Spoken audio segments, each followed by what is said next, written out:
Todos. Buenos días. Buenos días. Bien, entonces si nos ayudas a leer, por favor, gracias. Isaías 64 del 1 al 12. Correcto. Si rasgas los cielos y descendieras, y ante tu presencia se derritieran los montes, como fuego abrasador de fundiciones, fuego que hace hervir las aguas, ahí harías notorio tu nombre a tus enemigos, y las naciones temblarían ante tu presencia. Cuando haciendo cosas terribles, cuales nunca hubiéramos esperado, descendiste, se derritieron los montes delante de ti.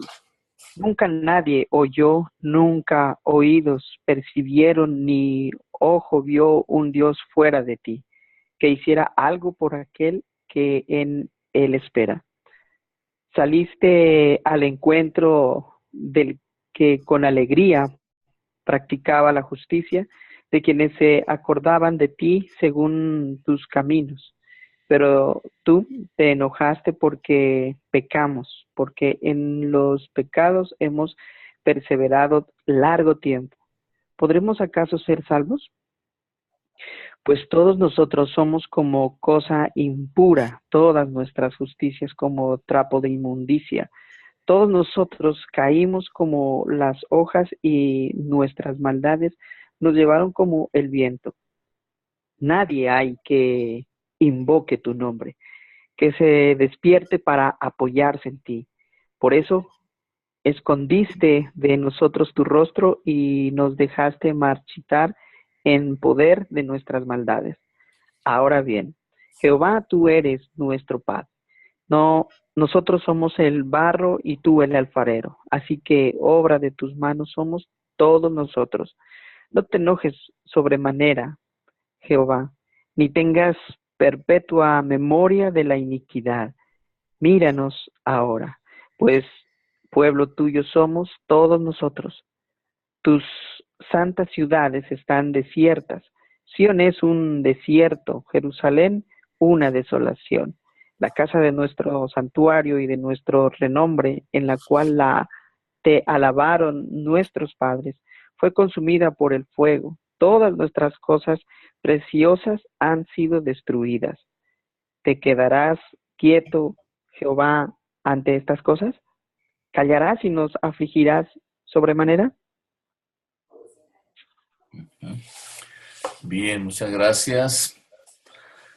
Bueno, hijos de Dios, este capítulo 64 de Isaías es la continuación de una oración que comienza desde el capítulo anterior, del versículo 15, capítulo 63, versículo 15, comienza una oración implorando a Dios la ayuda. Es un clamor donde dice: mira, Señor, desde el cielo, desde el lugar santo y glorioso en que vives.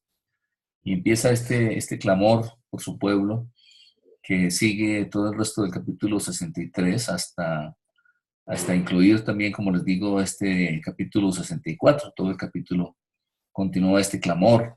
En este clamor ellos recuerdan acerca de Abraham, ellos recuerdan acerca de todo lo que ha ocurrido.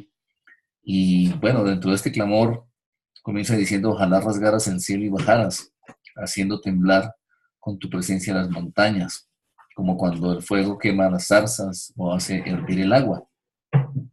Esta oración me hace pensar a mí en la segunda venida del Señor, donde realmente dice que esto va a ocurrir, que Él va a rasgar el cielo y va a aparecer con toda su gloria. Va a ocurrir, de hecho, al final de los tiempos, pero aquí evidentemente el pueblo que ha estado en la cautividad pues clama porque eso suceda allá en su tiempo, en su momento, donde están pasando toda esta aflicción. Continúa la situación todavía para el pueblo de esclavitud, de opresión. Estaban bajo el yugo de Babilonia. Y entonces viene este clamor. A mí me recuerda también la promesa del Señor en segundo de Crónicas, capítulo 7, versículo 14, donde, como sabemos, dice que si su pueblo se humilla y se convierte de sus malos caminos, Él promete oír desde el cielo y perdonar el pecado y sanar la tierra. Y es lo que se ve aquí. Por lo menos Isaías y algún remanente del pueblo y seguramente la mayoría ya por estar allá en la cautividad, estaban clamando por la gracia del Señor, porque Él escuchara. Eh, él, de hecho, habla en esta oración, dice el versículo 3, cuando hiciste cosas terribles que no esperábamos, cuando bajaste, las montañas temblaron ante ti. Jamás se ha escuchado ni se ha visto que haya otro Dios fuera de ti, que haga tales cosas en favor de los que en Él confían. Ellos hacen memoria de cómo Dios en los tiempos anteriores ha escuchado el clamor de Él, ¿no? Y vemos en muchos momentos, en el tiempo de Moisés, cuando el Señor dice que descendió, cuando Él le habla a Moisés en la zarza, Él le dice, bien he visto la aflicción de mi pueblo que está en Egipto, y he descendido para librarlos. Así que el Señor es un Dios que escucha la oración, que cuando hay un pueblo que se humilla, que clama, Él oye la oración y Él desciende para librar. Pero es eso necesario, que haya, como dice también en su palabra, quien se interponga, quien haga vallado, quien eleve un clamor, y Él está presto a escuchar, a responder. De hecho, permanentemente siempre en estos tiempos difíciles como el tiempo de Isaías o Jeremías y tantas épocas, Él ha siempre enviado profetas que han anunciado, que han predicado, que han llamado al pueblo al arrepentimiento. Y cuando eso han hecho, pues Él ha enviado respuesta, ¿no? Otro tiempo también muy particular sobre esto es el tiempo de los jueces, cuando una y otra vez eran derrotados por los enemigos y sufrían las consecuencias de su pecado, de dejar al Señor. Y Él levantaba líderes, Él levantaba a los jueces, que, que como el tiempo de Sansón, el tiempo de Gedeón y todos los demás, pues se levantaron con la guía de Dios y trajeron al pueblo restauración, trajeron al pueblo tiempos de refrigerio, de descanso, de alivio. Lamentablemente, después de que el Señor los restauraba y los levantaba y venía y actuaba, como dice aquí, al escuchar, y se manifestó, pues luego otra vez volvían a relajarse, a dar la espalda, a dejarlo de nuevo, y cayeron entonces en ese ciclo sin fin de caer, pecar, dejar a Dios, y entonces acarrear las consecuencias, ser derrotados por los enemigos, sufrir la guerra, la violencia, la destrucción, la desolación, para luego entonces volver a humillarse, volver a clamar y continuar en ese ciclo sin fin, que es del cual tenemos que guardarnos y no caer nosotros. Aquí en el versículo 5 dice, tú aceptas a quien hace el bien con alegría y se acuerda de hacer lo que tú quieres. Y eso pasó, también podemos mirar en su palabra en Crónicas, la época de Josafat, la época de Ezequías, la época misma de David, donde Dios bendijo al pueblo y se levantó y los prosperó, a pesar de que siempre hubo enemigos, siempre hubo una presión externa, pero cuando ellos fueron fieles a Él, cuando ellos anduvieron en el pacto del Señor, Él los guardó, no importó cuántos enemigos ni cuán poderosos, Él estuvo siempre sosteniéndolos y guardándolos. Dentro de esta oración, en el versículo 6, ellos reconocen su culpabilidad. Todos nosotros somos como un hombre impuro. Todas nuestras buenas obras son como un trapo sucio. Todos hemos caído como hojas marchitas y nuestros crímenes nos arrastran como el viento. No hay quien te invoque ni se esfuerce por apoyarse en ti. Por eso te ocultaste de nosotros y nos has abandonado por causa de nuestra maldad. Ahí está, es importante, dicen Proverbios, que si el que encubre su pecado no prosperará, pero el que lo confiesa y se aparta alcanzará misericordia. Y aquí vemos ese reconocimiento, esa confesión, el confesar el pecado con humildad. Humillarse implica eso, implica volverse, arrepentirse, dejar el mal camino. Y aquí veo en este par de versículos, el 6 y el 7, esa confesión. Y al mismo tiempo el reconocimiento de la bondad y la fidelidad de Dios. En el 8 dice, sin embargo, Señor, tú eres nuestro Padre. Nosotros somos el barro y tú el alfarero. Hay dos palabras aquí, dos expresiones. La primera respecto del Señor, tú eres nuestro Padre. Es bien importante entender eso y es algo a la vez muy hermoso, entender que Él nos mira como sus hijos y que a pesar de las fallas y errores y de que en muchos momentos Él aplica disciplina, precisamente lo hace porque es Padre. En el libro de Hebreos capítulo 12 dice que el Padre, el Hijo que ama, disciplina y corrige a todo aquel que toma por hijo. Es una de las características que tiene el Padre, y Él dice que Él, así como un Padre, uno de nosotros lo hace, así Él también lo hace.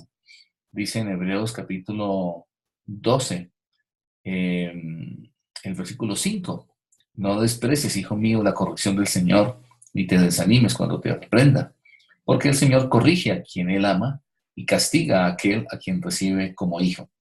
Ustedes están sufriendo para su corrección.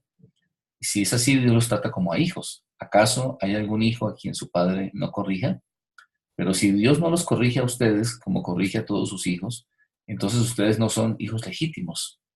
Además, cuando éramos niños, nuestros padres aquí en la tierra nos corregían y los respetábamos. ¿Por qué no hemos de someternos, y con mayor razón, a nuestro Padre Celestial para obtener la vida? Nuestros padres aquí en la tierra nos corregían durante esta corta vida, según lo más conveniente les parecía. Pero Dios nos corrige para nuestro verdadero provecho, para hacernos santos como Él. Y como dice aquí el versículo 11, sí, seguramente el momento, el tiempo de corrección no es agradable, es difícil, dice, ciertamente ningún castigo es agradable en el momento de recibirlo, sino que duele. Pero si uno aprende la lección, el resultado es una vida de paz y rectitud. Entonces, lo importante está allí. Esa frase que quiero resaltar aquí en Hebreos 12, versículo 11. Si uno aprende la lección. Muchas veces Israel no aprendió la lección y fueron corregidos y pasaron muchas aflicciones sin aprender esa lección y volvían a reincidir. Entonces es importante que nosotros, hoy en nuestro tiempo, cuando somos corregidos por Dios, lo entendamos, seamos entendidos y nos podamos volver al Señor. Continúa el clamor en el versículo 9: Señor, no te enojes demasiado, ni te acuerdes siempre de nuestros crímenes. Mira que somos tu pueblo. Tus santas ciudades están convertidas en desierto, Jerusalén está en ruinas, destruida.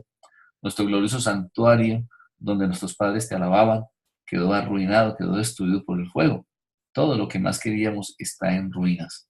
Es la realidad que estaban pasando. Ellos describen en esta oración de confesión esa situación que estaban enfrentando, pasando.